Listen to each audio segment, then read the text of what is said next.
Welcome back to my channel. I hope you're all doing well and having a lovely week.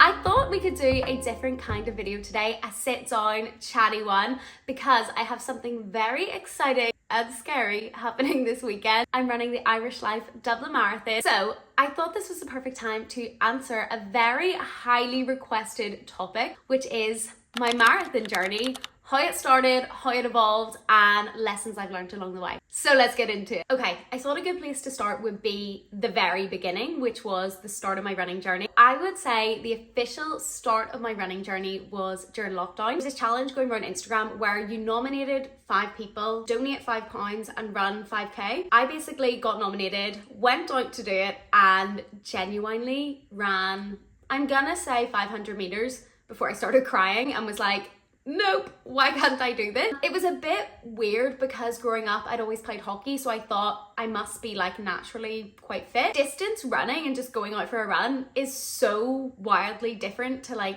team sport. Anyway, basically couldn't run the length of myself, got put off it and was like, yeah, not for me, I'm just not a runner. At that stage I was in university and I think I was just finishing first year. University wasn't a good time for me. I'd probably do another video on that, but I just didn't really enjoy my course. I loved like the people and like my friends that I made. I had such a good support network, but the actual degree I was just like, this is hell. Like, I don't know. I studied chemical engineering for 3 years and like did really well, but just didn't have a great time. And that was when my mental health really dipped. Rediscovered running at the perfect time because I found it was like the only thing that could clear my head after like a really hard day, or if I was just feeling really down, I could go out and think about nothing for, at that time it was about 5-10 minutes. During that time I'd like walk, run. There was a 3k loop near where I lived and I finally built myself up to that over the course of a few months. That is all I did for, I'm gonna say, the first year. Like I ran 3 kilometers for a year straight and genuinely used to think, how does anyone run a marathon? Like, that's all that was going on in my head when I was running that 3k loop. I was like, how does anyone run a marathon? Like, that's crazy. Basically, with running, my why was always my head, my mental health, my time for me to just like decompress and think, or not think. Personally, I believe with running, everyone has to find their why to enjoy it. Whether your why is a race goal or it's to get fitter or to lose a bit of weight, like your why is so different for everyone. My why was always for my head and it still is to this day. From that 3k loop that I had been running, I slowly progressed and sort of graduated to a 5k eventually. Then I would strictly do a 5k before maybe like 6 months later I ran a 7k this one time. And then I was like, if I can run a 7k, why can't I run a 10k? Now, I wasn't training with any structure, so I don't overly recommend that. I definitely think I could have improved faster if I had some sort of plan. But yeah, at the time, it was literally, I was going up for my head. As I said, I didn't really care about distance or time or pace. December 2020 is probably when I first like went on my like first run. And then I probably didn't sign up to my first race until 2023.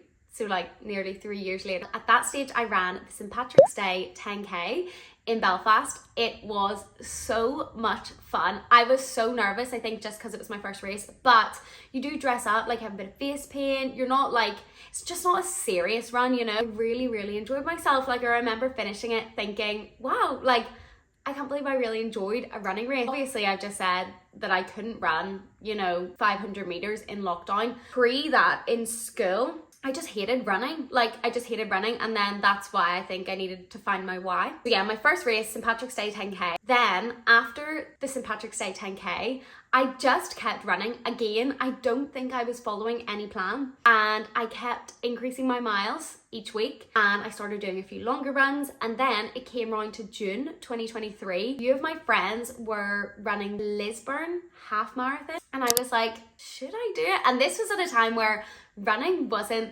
super popular, so I was actually able to get a ticket like 2 weeks before.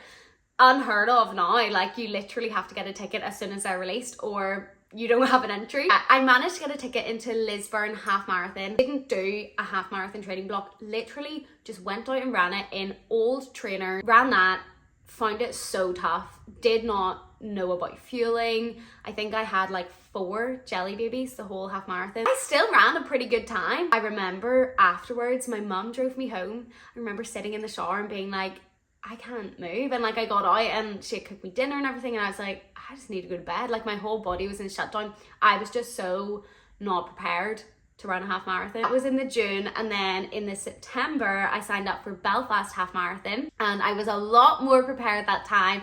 I had taken gels. I actually loved Belfast half marathon route. After that, okay, maybe, just maybe, I could do a full one. I think that was the first point where I was like, I could keep going. Like that was tough, but I think I have it in me. Okay, so now we're talking my first marathon.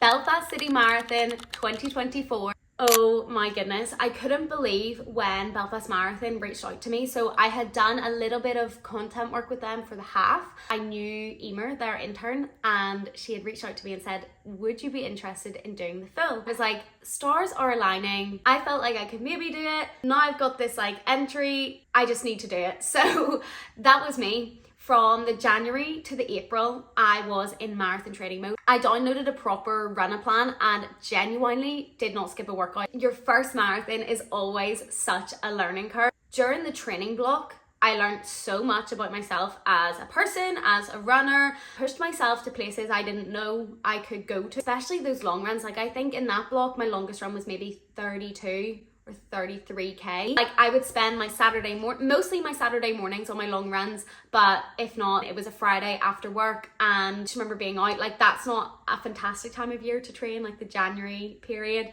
and dark nights. And yeah, I was committed to the cause, and I did put my heart and soul into the training. May comes round, marathon day approaches. I don't know what to expect. I'd say like type A in a lot of things, but I'm also very type B. So for Belfast Marathon, I genuinely didn't look at the route. Like I was going into that knowing we started at Stormont, knowing we finished at Ormeau Park. I hadn't ever been to even watch the marathon, so I wasn't even prepared for how emotional that part was gonna be, like all the support. So I remember queuing up Stormont Hill. I was also running this like by myself. I had a couple friends who were running it, so I met them at the start line. I remember taking off. I obviously went off flying, like everyone says, don't go out too hot. Me, sprinting off, adrenaline pumping.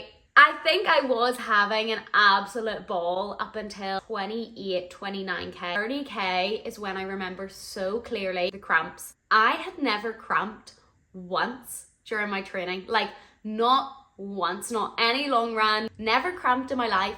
And all of a sudden I looked down, so we were going into the waterworks. You'd come up quite an incline at that point. I looked down at my quads and they were genuinely going like this. What is going on? I remember pulling over, I was like, I just need to stop and stretch. That actually makes it worse. And people were kind of telling me that, but I was like, they don't know what I'm going through. Yeah, they probably did. But I was on track for like quite a fast time at that point. I saw my uncle and I was like, I can't do this. And he was like, yes, you can. And he grabbed this Lucozade Sport and Jelly Babies, starts running with me for like the full kilometer around that big lake. I am so mentally strong. Like I do think that I would have got there, but I'm not sure that I would have kept running as much. I probably would have like stopped and walked and stopped and walked. Whereas he was there and he was like, just keep like jogging along. This is the killer in Belfast, okay? If you are ever planning on running Belfast Ormeau Road, you're coming up the embankment, okay? This is actually kind of nasty. So you're coming up the embankment, you look over to your left-hand side, you can see the finish, okay? You can see all of these runners like going to the finish. You're like, that's nearly me. You actually come up the embankment, cross the bridge, and then you have to go the whole way up Ormeau Road and then round Ravenhill Road and then back into the park. I didn't know this because I didn't look at the route. So I crossed this bridge and I'm like, oh yes, I'm nearly there. I clearly like wasn't looking at my watch. I kind of was a little bit delirious at that point. Made it a bit up the road, would stop, pull in. Made it a bit further up the road, would stop again. My calves, I've got like a mile and a half left at that point, and I was like, I will not make it. The willpower, it's not the fitness, it is the body. The body is the problem. Lovely man grabbed my arm and he was like, he's maybe like 50. Guy from Dublin, he was like, you're all right. like, you'll be fine, come on. He grabs me, we're running together, then he starts cramping, he pulls off, I'm like, come on. In the end, you sort of made it round to Ravenhill Road, you turn the corner, you can see the finish line, and at that point, you do get a second win. Like, I know your body is absolutely cooked, but you do get a little bit of a second win for that last like 200 meters. And I remember like videoing it, crowds cheering, you actually feel like a celebrity. Like, that is possibly one of my favorite parts of a marathon.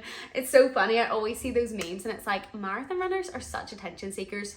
Yes, honestly, like, you do just feel so like, oh, like accomplished, and everyone's like cheering for you. Yeah, afterwards I remember just crossing the line, like falling down. That marathon journey was not so smooth sailing. I found that like very tough. In hindsight, I should have just paced myself better, gone out slower, not tried to like outrun my training. I was like on track for a time much faster than my training, whereas in the end I actually ran Belfast in 3 hours 45 something, like 3 hours 45 minutes, which like I think for a first marathon is really class. Like, I was absolutely buzzing with it. After Belfast I was like, I don't know if I'm gonna run another one of these ever.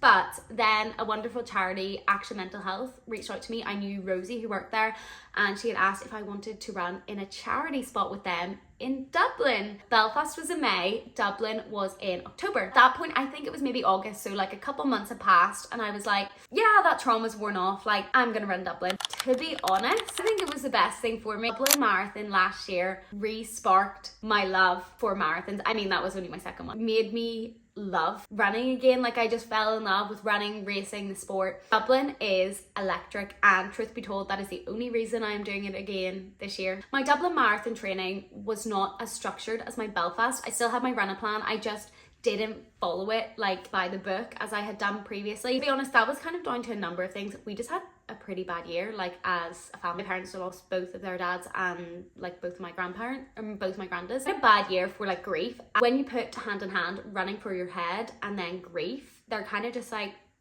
so I think that's probably why I like, I don't know, was doing like 2 marathons a year and still am. At that time particularly, there was just a lot going on that I couldn't do all of the runs like every single night or every single day. My training was less strict. I knew that I probably wasn't as fit as I had been for Belfast, but I went into it with the goal of literally enjoying myself.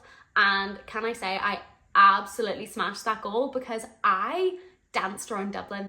I didn't run, I danced. I genuinely was so happy. I experienced cramping. My calf started cramping at like 35k, so we delayed it a little bit, started nutrition and things. We ended up traveling down the morning of, so we got up at like 4 a.m. Obviously I was the only one running, so we had gone down on the Friday to the expo. Dublin Marathon Expo is class, by the way, but we went down to pick up the pack, came back up, and then went down on the Sunday morning. So obviously Dublin, there's so many more runners, so you're in different waves. So I was in wave 2. I just genuinely had such a good time. I remember like vlogging like 3k in, being like 3k in, like 39 to go. I was just like just happy to be there. Phoenix Park is beautiful, like the whole route is just stunning, and I am trying to get myself excited for this Sunday because I know how much fun I had last year. So yeah, Dublin Marathon 2024 was epic. Inspired me to then sign up for another one. Lo and behold, Belfast 2025 came about. Belfast City Marathon 2025, my 3rd marathon, my 2nd time doing Belfast, and to be honest, I went into it probably like equally prepared. Again, I followed my runner training plan. I did run a faster time, so I actually forgot to say, Dublin Marathon, I shaved 5 minutes off my time, so I ran 3:40 marathon. Belfast Marathon this year, I ended up running it in 3 hours 36. I'm getting faster, but not by much, like every marathon. I think that is because of my mindset, but I will talk about that in a second. Belfast Marathon this year was so fun. I actually signed Reese up to do it with me, so I had a buddy like with me for the first bit. He was flying. I wasn't feeling too good at like 15, 16k. My legs were a little bit like touch and go. They had been feeling like that for a couple of weeks. So I had said to him, you plow on, you've done your training. And he did his runner training as well. So he was like right on track for, I think he ran it in like 3:32. So he's only like a few minutes ahead, but I think when you're running with someone and you feel like you're holding them back, it's almost like detrimental to your race mentality. So letting him go on, I was then so much happier and was like, I can run my own race, like, and do whatever I need. Like, I think there was a point, maybe like 26, where I was like, oh, I'm finding this hard. But then like I kind of came out of the pain cave towards the end and was just vibing. Like, I was talking to people, I was like grabbing people if they were stopping, I like keep going. So I think that side of things, I have grown so much like as a runner from doing the marathons, in terms of like race etiquette and like little things that I do now that I wouldn't have done back then. Yeah, 3:36 in Belfast this year, and obviously I've got Dublin this weekend. I honestly will say, hand on heart, I don't know what time I will run Dublin in. If I had really like locked in on the training, I should have got close to 3:30, but I don't see that happening. Running this later half of the year, after Belfast, I did say my body has been tired. I think I've just kind of been constantly in marathon training blocks, and they're long because I've spaced out the marathons. You know, it's basically been one in the first half of the year, one in the second half of the year. So I am just essentially always training for a marathon. And after Belfast, I was like, I'm tired. I wasn't sure if I was going to do Dublin, but as I said, the atmosphere and the support last year, I was like, how can I not? Also, just found out Dublin has turned to ballot from next year. So it's probably one of the last opportunities I'll ever get to do Dublin. So yeah, I just want to go out on Sunday and again, enjoy myself. Just before wrapping this video up, I wanted to touch on a few of my lessons learned during my marathons and just the growth mindset that I think it's helped me develop over the course of marathon running. I have learned to take the pressure off myself, and I think I grew up with such internalized pressure in school, in uni. Like, I always put the pressure on myself to do the best, get the best grades, to, I don't know, win an award. Like, I always put that pressure on myself, whereas the marathons, I was like, never gonna be an elite marathon runner. I'm not saying it's not in my cards, but like, it's not what I want. Like, I don't want to strive to be an elite marathon runner. It allows me to almost just like relieve myself of any like pace, time, pressure. I think I've become a lot more confident over the distance and how to manage it. You know, the likes of not going out too hot, and that is something I am 100% not doing in Dublin. I am not going out too hot. Take the first 5k to just like ease into it, and then find my pace and see what I can maintain while having a good time. I do think marathon training builds such a strong mentality. Like, the training, the miles, the work that you put in behind the scenes that nobody sees, it's brutal. Like, it really is brutal. And to do it properly, and you do want to put in the 16 weeks, say, to train for it, it is a massive commitment. But I'd say it's probably one of the most rewarding things. You prove to yourself that you can do those really hard things. Confidence in yourself that, you know, you do the things that you say you're going to do for yourself. Just to round off this video, I want to say, if you're thinking of doing a marathon and right now you genuinely believe you can't, I am here to tell you that you can. I could not have imagined it in my wildest dreams. It's literally baby steps. You're not going to be able to run a marathon overnight, but it is a culmination of those coached 5Ks, park runs, run clubs, smaller races. It is all of that that will get you to that end goal. I just want to instill some confidence that if you feel like you can't, you can. I'm super excited for Dublin, but I am so excited to get back to just running for fun for the last few months of 2025. Thank you so much for watching, and if you like the video, be sure to like and subscribe below. My dad told me to say this. He watched my YouTube video and said I didn't tell anyone to like or subscribe. I am gonna vlog my marathon weekend, so you can see what I get up to behind the scenes in Dublin. Stay tuned for that, and wish me luck. Bye.